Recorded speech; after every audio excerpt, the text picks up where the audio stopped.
Assalamualaikum warahmatullahi wabarakatuh. Selamat pagi anak-anakku semuanya. Semoga semua masih dalam keadaan sehat walafiat, tidak kurang suatu apapun. Nah, baik, sebelum mulai belajar, kita berdoa dulu ya. Berdoa sesuai agama dan kepercayaannya masing-masing. Berdoa dimulai. Doa selesai. Gimana nih pagi ini anak-anakku? Sudah sarapan belum? Yang belum, sarapan dulu ya, karena nanti energi yang digunakan untuk belajar itu lumayan banyak ya, lumayan besar. Jadi harus sudah sarapan terlebih dahulu tentunya. Nah, pada pertemuan kali ini Ibu akan membahas tugas yang Ibu kasih kemarin ya. Jadi silakan bukunya dibuka lagi, buku cetak IPA-nya ya. Nah, kita lihat yang halaman 10. Nah, ini soalnya mengenai gerak lurus. Gerak lurus ini sudah Ibu kasih materi pada pertemuan sebelumnya. Ini terbagi menjadi dua ya. Gerak lurus beraturan dan gerak lurus berubah beraturan. Nah, untuk membedakan ya, pada gerak lurus beraturan cirinya itu memiliki kecepatan tiap saat tetap ya. Jadi kecepatannya tetap sehingga kecepatannya 0. Nah, pada gerak lurus berubah beraturan ini kecepatannya setiap saat berubah secara beraturan. Jadi ini mempunyai percepatan. Nah, apa itu percepatan? Percepatan adalah perubahan kecepatan dibagi selang waktu. Nah, sekarang kita kembali ke soal halaman 10 ya, dilihat. Nomor 1, sebuah mobil yang mula-mula diam bergerak dipercepat beraturan hingga kecepatannya menjadi 72 km per jam setelah bergerak selama 30 second. Percepatan yang dialami mobil tersebut adalah, nah, kalau kita lihat di sini ada perubahan kecepatan ya. Berarti ini bisa kita selesaikan menggunakan rumus gerak lurus berubah beraturan. Masih ingat tidak? Ya, siapa yang ingat? Jadi di sini ada kecepatan awal dan ada kecepatan akhir. Kalau mula-mula diam itu artinya ya, kecepatannya adalah 0 ya. Jadi V0-nya itu 0. Kemudian kecepatan akhirnya itu VT. Di situ adalah 72 km per jam. Nah, ini kan satuannya harus disamakan dulu ya. Karena waktunya dalam second, maka di sini kecepatannya harus kita rubah dulu dari kilometer per jam ke meter per second. Bagaimana cara merubahnya? Nah, cara merubahnya jadi dari 72 km itu dirubah ke meter ya. 72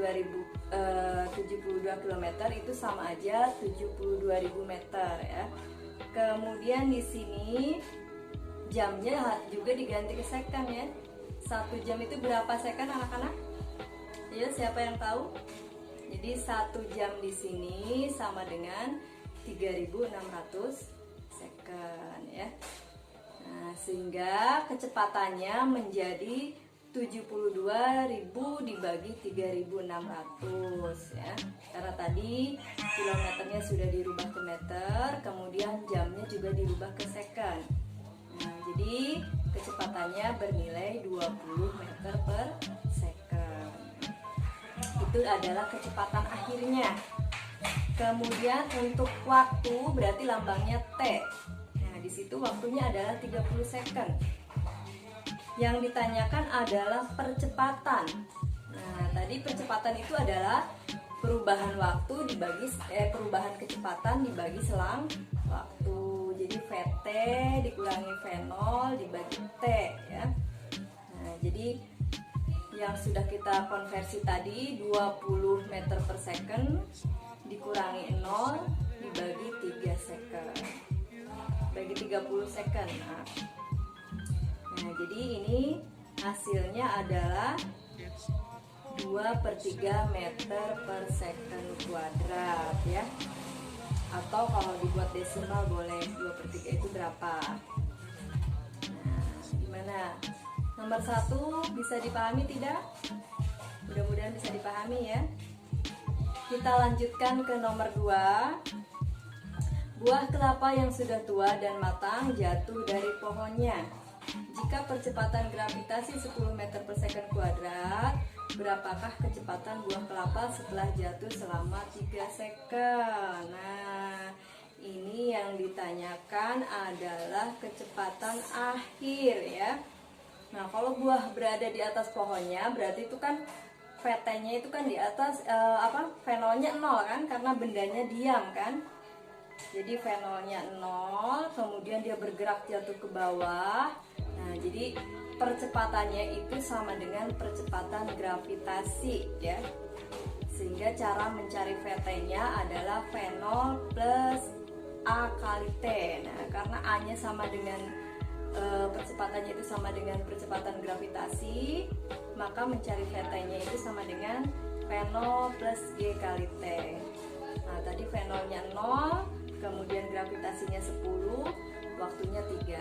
Jadi di sini kecepatan akhirnya sama dengan 0 ditambah 10 kali 3. Ya, jadi hasilnya adalah 30 meter per second.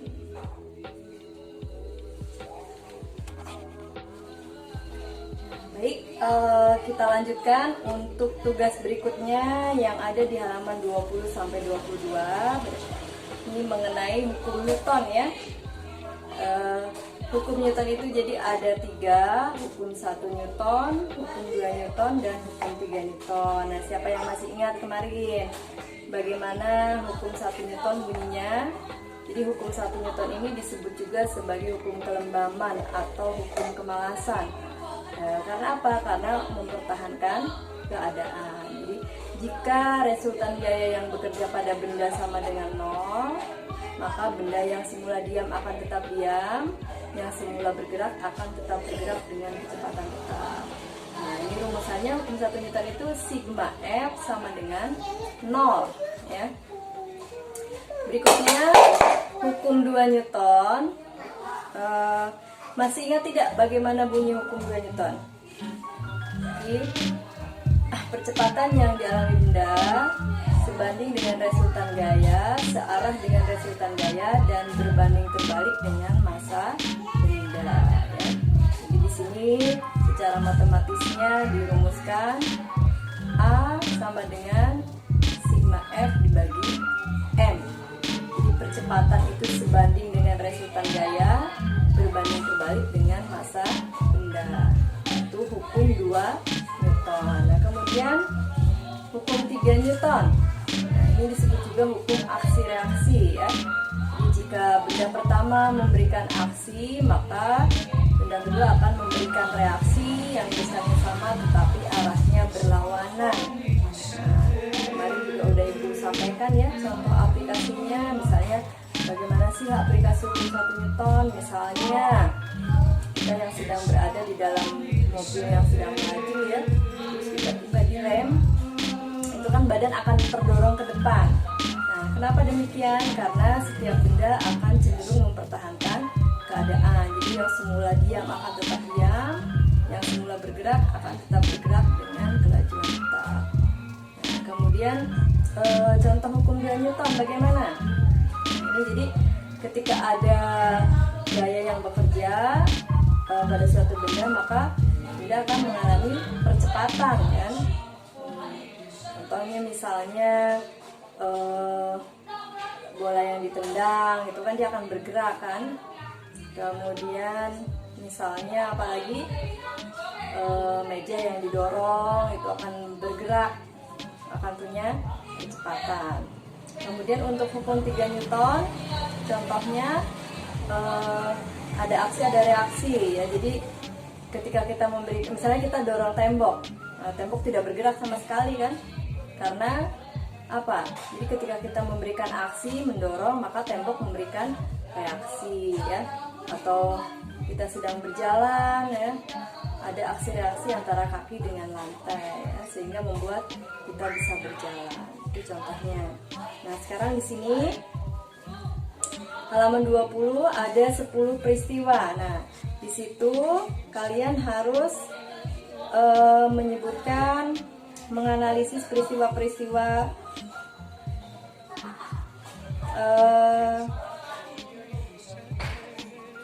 Berikut lengkapi tabel 1.5 berikut dengan analisis peristiwa-peristiwa yang tertera pada tabel. Centang apakah peristiwa tersebut merupakan penerapan dari hukum 1, 2, atau 3 Newton. Kemudian tuliskan alasanmu pada kolom alasan dengan baik dan benar ya. Nah, yang pertama peristiwanya, 2 ekor kijang yang saling beradu kekuatan terpental akibat saling mendorong satu sama lain. Nah, yo siapa yang menjawab hukum 1 Newton? Yang menjawab hukum 2 Newton? Yang menjawab hukum 3 Newton? Nah, jadi di sini kalau kita lihat 2 ekor kijang saling beradu kekuatan terpental. Berarti kan itu artinya apa? Terpentalnya kijang yang saling beradu kekuatan di sini akibat adanya gaya aksi dan reaksi. Nah, berarti ada gaya aksi dan reaksi itu adalah hukum 3 Newton ya. Itu peristiwa pertama, jadi merupakan contoh hukum 3 Newton. Alasannya karena adanya aksi dan reaksi ya. Terpentalnya kijang saling beradu kekuatan akibat dari gaya aksi dan reaksi. Berikutnya peristiwa yang kedua, 2 ekor badak jantan yang bermasa sama melakukan adu kekuatan untuk memperebutkan daerah kekuasaan. Keduanya saling mendorong dengan gaya yang sama, sehingga tidak ada satupun badak yang bergeser dari posisinya. Nah, ini artinya apa anak-anak? Jadi tidak ada satupun badak yang bergeser dari posisinya. Ini disebabkan resultan gayanya sama dengan 0 ya. Jadi kedua gaya sama tetapi arahnya berlawanan. Nah, jadi yang ini menunjukkan kalau peristiwa ini adalah sesuai dengan hukum 1 Newton ya. Jadi resultan gaya yang bekerja pada benda sama dengan 0. Kemudian nomor 3, seekor anak badak bermain-main dengan induknya. Anak badak tersebut terpental ke belakang karena mencoba mendorong induknya dengan kuat. Nah, ini berarti merupakan contoh dari hukum Newton ke-3. Alasannya kenapa? Jadi terpentalnya anak badak saat mendorong induknya itu akibat adanya gaya aksi reaksi ya. Kemudian nomor 4, seekor harimau jantan mendorong anak kijang dengan kekuatan penuh hingga terpental jauh. Nah, kalau di sini berarti kalau kita lihat sudah ada yang bergerak ya. Berarti ada percepatan. Nah, tadi kalau adanya percepatan berarti dia merupakan contoh dari hukum 2 Newton ya. Jadi harimau memberikan gaya, nah hingga anak kijangnya ini terpental jauh mengalami percepatan. Selanjutnya nomor 5, seekor elang terbang bebas di udara dengan cara mengepakkan sayapnya ke bawah. Kecepatan udara yang lebih cepat di bagian atas sayap mengakibatkan elang tersebut terangkat ke atas. Nah, ini berarti di sini ada peristiwa aksi reaksi. Jadi di sini merupakan peristiwa hukum 3 Newton. Ketika elang mengepakkan sayap, berarti ada aksi kan? Nah, reaksinya adalah badan elang terangkat ke atas. Ya. Jadi di sini nomor 5 ini adalah hukum 3 Newton.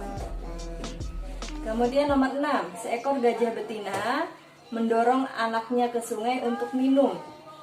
Gajah betina tersebut mendorong anaknya dengan hati-hati karena massa tubuhnya yang jauh lebih besar daripada massa tubuh anaknya. Nah, ini berarti penerapan hukum Newton yang keberapa? Merupakan contoh hukum 2 Newton ya. Alasannya apa? Karena massa gajah betina yang lebih besar dari anaknya, itu artinya gaya yang diberikan juga akan lebih besar ya. Jadi kalau tidak hati-hati, maka anaknya bisa tercebur karena mendapat percepatan. selanjutnya nomor 7, seekor ikan berenang di dalam air dengan cara menggerakkan siripnya ke belakang. Nah, berarti ini ada apa nih? Jadi berenang, menggerakkan siripnya ke belakang, tetapi dia bergeraknya ke depan. Nah, berarti di sini juga ada aksi dan reaksi ya. Jadi gerakan siripnya ke belakang itu merupakan aksi. Nah, reaksinya adalah ikan terdorong ke depan. Berarti ini adalah contoh hukum 3 Newton.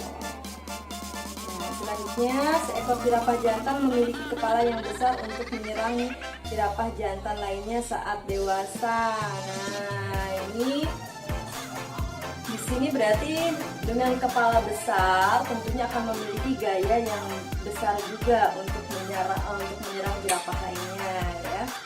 Nah, sehingga bisa mengakibatkan jerapah lainnya terpental atau dia mempunyai percepatan. Jadi di sini merupakan contoh dari hukum 2 Newton. Nah, selanjutnya, seekor kuda berlari dengan kecepatan konstan sambil membawa sebuah paket di punggungnya. Secara tiba-tiba, nah ini kuda bukan kambing ya. Secara tiba-tiba kuda tersebut berhenti sehingga paketnya itu terlempar ke depan. Nah, ini berarti merupakan hukum 1 Newton atau hukum kelembaman. Atau di sini kenapa dia kelembaman?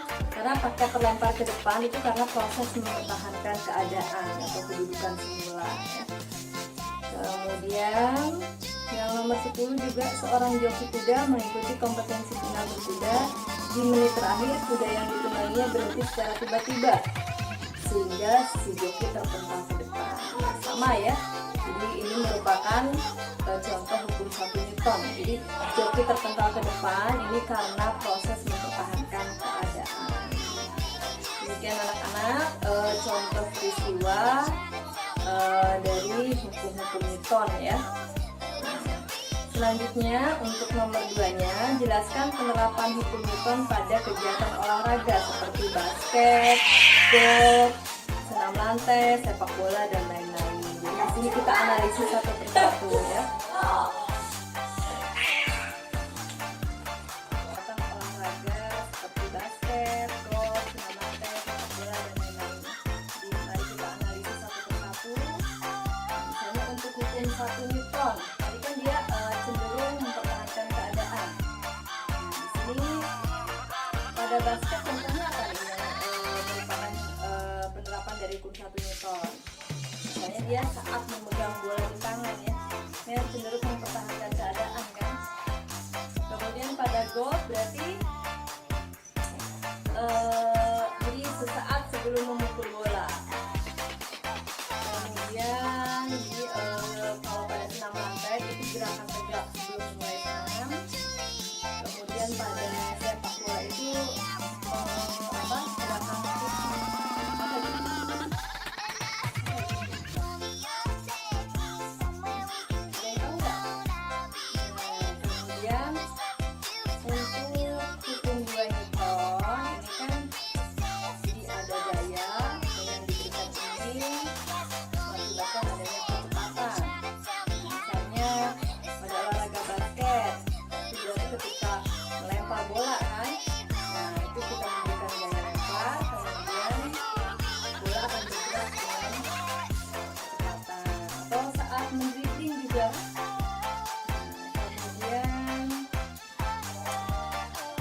Newton pada olahraga golf berarti ketika memukul bola kan kita memberikan gaya sehingga bolanya bergerak ya. Kemudian pada senam lantai misalnya gerakan berpindah, loncat misalnya melewati alang atau apa itu ya. Kemudian pada sepak bola yang merupakan contoh hukum 2 Newton tentunya pada saat memberikan tendangan jarak jauh atau istilahnya apa ya itu ibu kurang ngerti ya, atau ketika menendangkan memberikan gaya tendang sehingga bolanya bergerak, itu shooting ya istilahnya ya. Kemudian bagaimana hukum 3 Newtonnya? Contohnya. Jadi di sini ada gaya aksi dan ada gaya reaksi. Nah, misalnya pada olahraga basket berarti ketika sedang memasukkan bola ke keranjang ya. Kemudian pada olahraga golf berarti apa? Teknik akhirannya ya, teknik akhiran setelah memukul bola ya. Kemudian kalau pada senam lantai itu ada apa ya istilahnya, push up ya. Jadi ada gaya aksi, ada gaya reaksi. Nah kemudian aksi reaksi pada permainan bola apa ya? Sebetulnya bukan, kalian pernah ingin nggak mungkin yang melakukan pelanggaran itu apa ya istilahnya, adu body gitu ya, sehingga kan misalnya itu kalau bagi pemain-pemain yang, tapi itu salah satu teknik juga biasanya itu untuk menghalangi lawan ya, ada yang sampai adu body, bahkan ada yang sampai terpental gitu ya. Jadi itu merupakan contoh dari hukum 3. Baik anak-anak, pembahasan kali ini cukup sekian ya. Kalau masih belum paham juga silahkan boleh ditanyakan, baik melalui video call atau melalui chat ya. Nanti mudah-mudahan ibu bisa langsung membalas, kalaupun telat ya mohon maaf ya. Nah, baik untuk pertemuan kali ini ibu cukupkan sekian. Terima kasih atas perhatian kalian ya. Semoga masih tetap semangat belajarnya dan semoga sehat selalu. Selamat pagi. Assalamualaikum warahmatullahi wabarakatuh.